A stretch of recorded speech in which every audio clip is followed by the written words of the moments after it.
Just recently, PayPal announced that it would be preventing its UK users from buying BTC until early 2024. Why should you care, you may ask?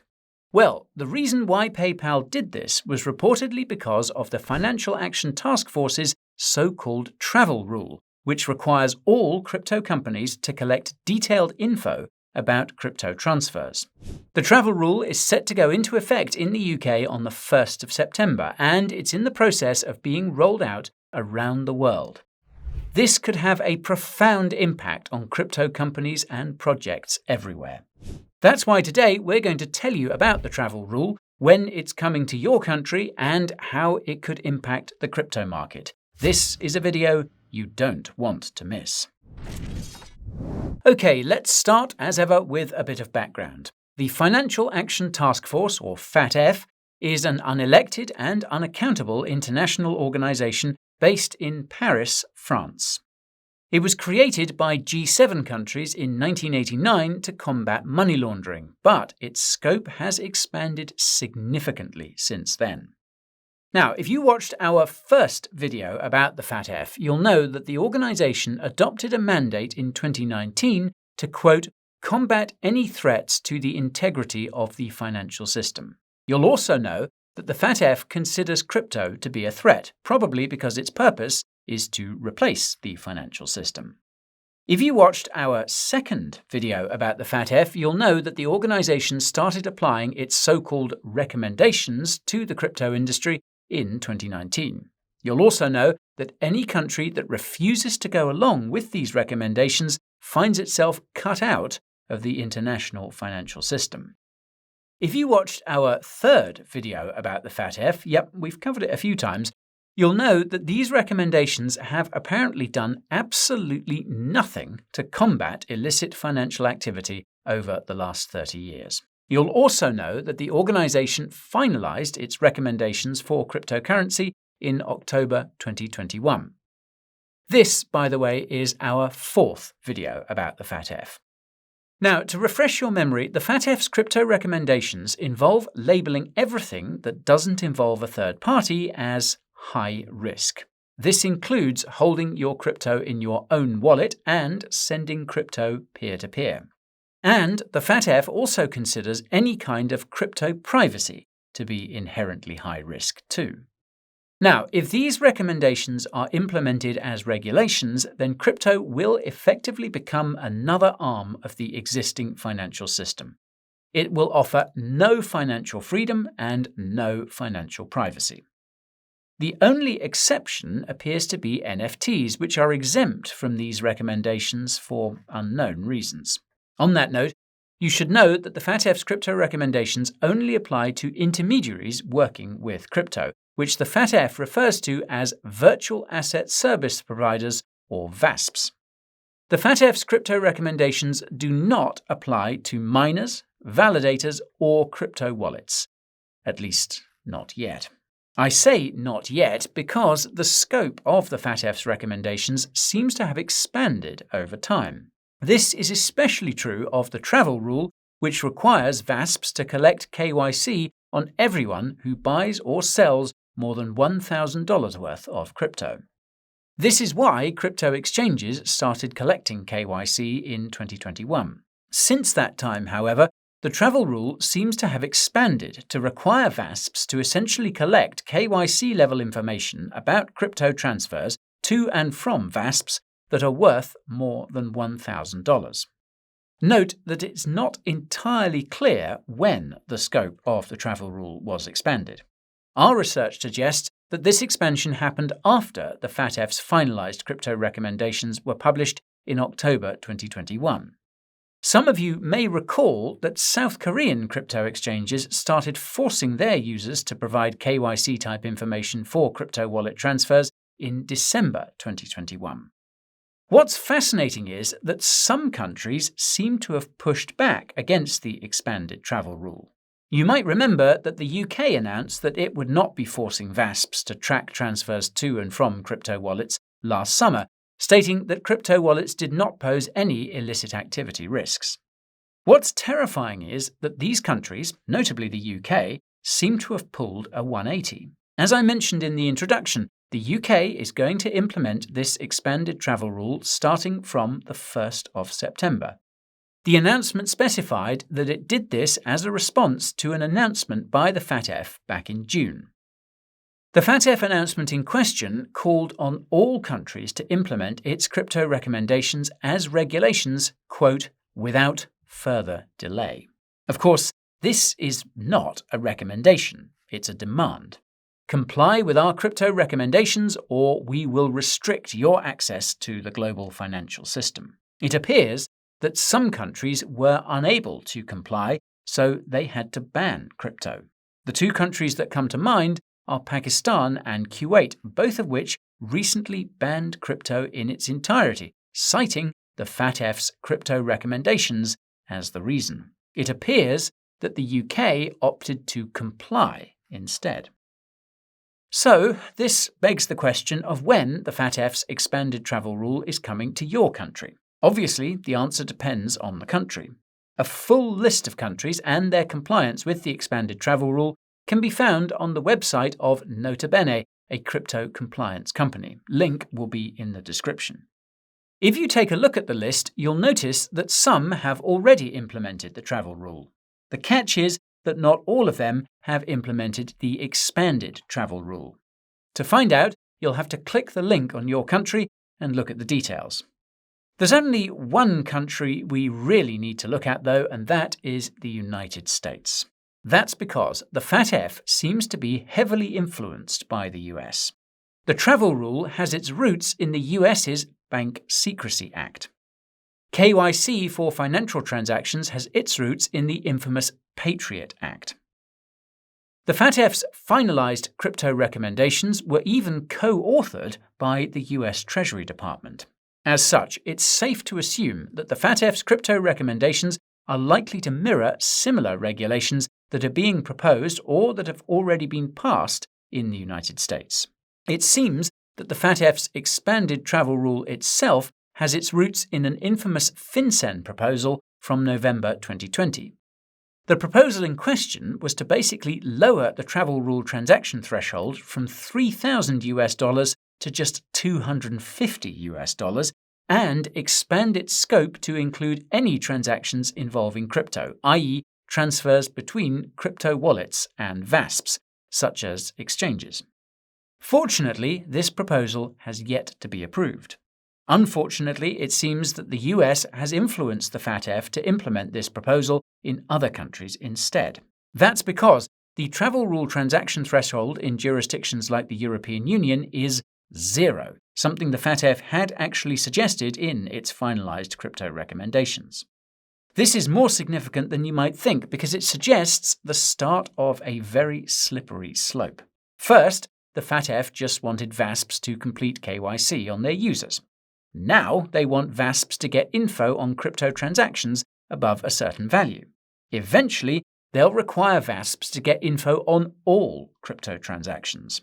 And the countries that don't force VASPs to comply will be cut out of the global financial system. This ties into the question of why some countries, such as Kuwait and Pakistan, are banning crypto instead of complying with the FATF, like other countries such as South Korea and the UK. The answer is likely because they don't have the resources required to comply with these recommendations. Take a second to consider that information about all these travel rule transactions will have to be shared with national regulators. In turn, these national regulators will have to make sense of this massive amount of information and understand which transactions could be illicit and which ones are legit.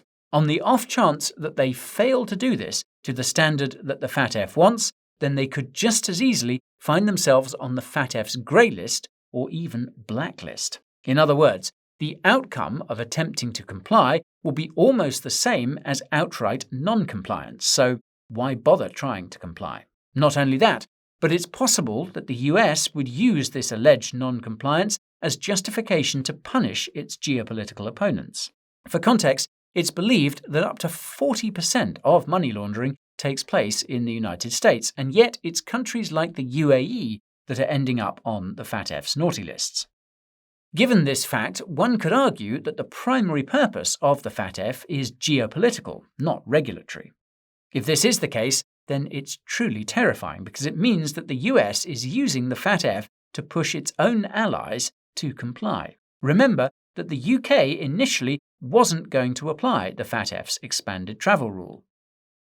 This relates to the question of why any country would take the risk of complying with the FATF's crypto recommendations instead of just banning crypto. Well, the answer is probably profit.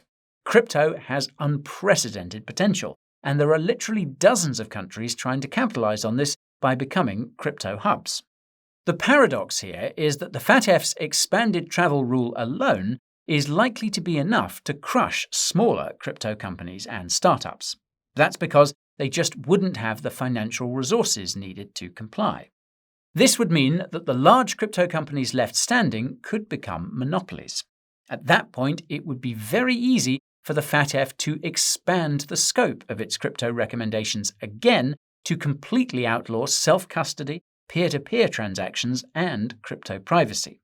Again, this would turn crypto into another arm of the existing financial system, albeit much more dystopian. The silver lining is that this outcome is years away from occurring and by no means guaranteed. It could also be beneficial to the crypto market in the short to medium term. That's simply because institutional investors will likely invest more in crypto once all these FATF-based regulations are in place. This is just a consequence of the fact that crypto would become ever so slightly more integrated with the existing financial system, at least from a regulatory perspective. This means more crypto to fiat on and off ramps, more funding for crypto projects and companies, and a lot more direct crypto investment. The consequence of this is that crypto would no longer become a niche asset class, and the consequence of that is that self-custody and peer-to-peer transactions would become more common. Now, under normal circumstances, this would result in an explosion of crypto-specific innovation, like new DeFi protocols, for instance. Under the FATF's recommendations, however, any crypto projects or companies offering these kinds of innovations would come under extreme scrutiny. Unless they're perfectly decentralized, the FATF will label them all as VASPs and force them to comply with recommendations like the travel rule as well. Believe it or not, but this will also be beneficial to crypto because it will force new crypto projects and protocols to be as decentralized as possible in order to outmaneuver the FATF. Make no mistake, this will be painful in the short term because crypto projects and companies are not very decentralized. And if you're wondering what decentralization means, be sure to check out our video about that in the description. Now, that said, if any truly decentralized crypto projects and protocols manage to gain significant adoption, the FATF would likely respond by further expanding the scope of its crypto recommendations. Speaking of which, Nota Bene noted in a recent report that the FATF left the door open to this possibility. Quote, "Transfers between self-hosted wallets, so-called peer-to-peer (P2P) transactions, are not explicitly covered by AML/CFT rules.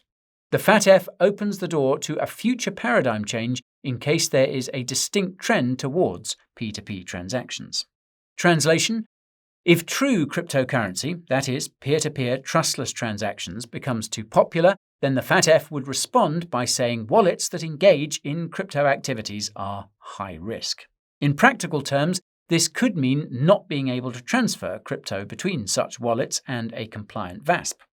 What's funny is that this would likely result in the creation of a parallel financial system, which is exactly the opposite of what the FATF is trying to achieve with its crypto recommendations. Now, by this point, you're probably wondering what the crypto industry is doing about the FATF's crypto recommendations. Well, at first glance, it looks like it's complying. Upon closer inspection, however, it appears that this compliance has been incredibly strategic. Allow me to explain. For starters, it seems that the crypto industry took its sweet time in complying with the FATF's crypto recommendations. This makes sense because compliance is an additional cost, and most countries were not pressuring them about compliance with the FATF until recently. For reference, there are technically no deadlines for compliance with the FATF's recommendations. In theory, countries need to apply the FATF's recommendations within 1 year of their announcement. In practice, most countries don't. Just 10% had implemented the crypto travel rule in 2022. To be fair, this apparent non-compliance wasn't intentional. The FATF has constantly been adjusting its crypto recommendations to account for changes to the crypto industry. It was only after the finalized crypto recommendations were published that everyone started taking them seriously. This includes the crypto industry, which nota bene found, quote, seemed willing to adopt the travel rule in January 2022. By that point, some of the biggest entities had already started exploring travel rule compliance, like USDT issuer Tether and its sister exchange Bitfinex, working with Nota Bene. Here's where things get interesting. Nota Bene, the aforementioned crypto compliance company, has been referenced by the FATF on a few occasions. This is somewhat surprising considering that the company has received most of its funding from the crypto industry, at least according to Crunchbase. Some of you may know that we asked Nota Bene what criteria they use to determine which crypto transactions are considered high risk from the FATF's perspective for one of our previous videos. They said that they do not decide this. This is determined by blockchain analytics companies. Now, if you watched our video about blockchain analytics companies, you'll know that the largest one is Chainalysis, and it is surprisingly pro-crypto. In fact, Chainalysis actually pushed back against the FATF's crypto recommendations when they were first proposed way back in 2019. In case you haven't put two and two together, it appears that the institutions the FATF is relying on to implement its crypto recommendations are all pro-crypto. To put things into perspective, companies like Nota Bene and Chainalysis have been advising governments and regulators. Put differently, the impact of the FATF's crypto recommendations may not be as anti-crypto as they intend them to be, because all the institutions required to implement them are pro-crypto. It's not just private companies either. As we've seen with the UK, some countries are trying to protect crypto too. There's only one place where the FATF could still cause a problem, and that's privacy. For those unfamiliar, financial privacy is required for financial freedom. That's because if every transaction is tracked, then you can be coerced in many ways, say by punishing the people you transact with. Logically, it's going to be very difficult for pro-crypto compliance companies and countries to defend crypto privacy from the FATF. This will be practically impossible when the FATF decrees that any exchange offering privacy coins is inherently non-compliant. This could result in the elimination of crypto privacy altogether. Some would say that the recent sanctions against Tornado Cash are a prelude to the FATF's next moves. Luckily, it appears that the crypto industry has been working on a solution to this too. Some of you may know that the FATF claimed that there'd been a huge move towards privacy in crypto in its finalized recommendations. This didn't make much sense to us at the time, but it makes perfect sense now. Besides the fact that many crypto projects, such as Ethereum, have been trying to preserve privacy through the use of cutting-edge technology like zero-knowledge proofs, Bitcoin has also been subtly working on privacy-preserving technology too. Some of you might remember the Taproot upgrade from November 2021. One of the things Taproot did was introduce key aggregation with Schnorr signatures. In plain English, it made it so that every single transaction on Bitcoin looks like a regular transaction. This means that transactions involving multi-sig wallets look like regular transactions on the blockchain. This is significant because multi-sig wallets are required for atomic swaps, swapping BTC for a crypto coin on another blockchain. As it so happens, Monero developers finally found a way to execute atomic swaps between BTC and XMR in August 2021. Taproot means these swaps are now theoretically undetectable. Multi-sig wallets are also required for the Lightning Network, Bitcoin's largest layer 2. As it so happens, US authorities offered bounties to anyone who could track XMR and Lightning Network transactions in September 2020. This implies that the Lightning Network has similar privacy levels to Monero. Now, here's the crazy part. The 3 Bitcoin improvement proposals that make up the Taproot upgrade, including Schnorr signatures, were all proposed in January 2020, shortly before the first countries started implementing the crypto travel rule. This could be nothing more than a coincidence, or perhaps something more. Anyway, speculation aside, it's clear that crypto privacy is inevitable. That's because nobody wants privacy more than high net worth individuals. When these investors get involved during the next crypto bull market, there will definitely be calls to increase crypto privacy, and many of these calls will be answered. And if these calls somehow don't come from the 1%, you can bet that they'll come from the central banks that will start accumulating crypto come 2025. If you haven't heard about that yet, be sure to check out our video about it using the link in the description. And that's about all for today's video, folks. If you found it informative, smash that like button to let me know. If you want to make sure you stay informed, subscribe to the channel and ping that notification bell. If you want to inform others, be sure to share this video with them. If you're stacking sats in preparation for the inevitable victory of crypto over TradFi, make sure you're doing so using the safest crypto wallets and the most affordable crypto exchanges. The Coin Bureau deals page has you covered on both fronts, with up to $40,000 of bonuses and airdrops. The link will be in the description. So, thank you all for watching, and I'll see you next time. This is Guy, over and out.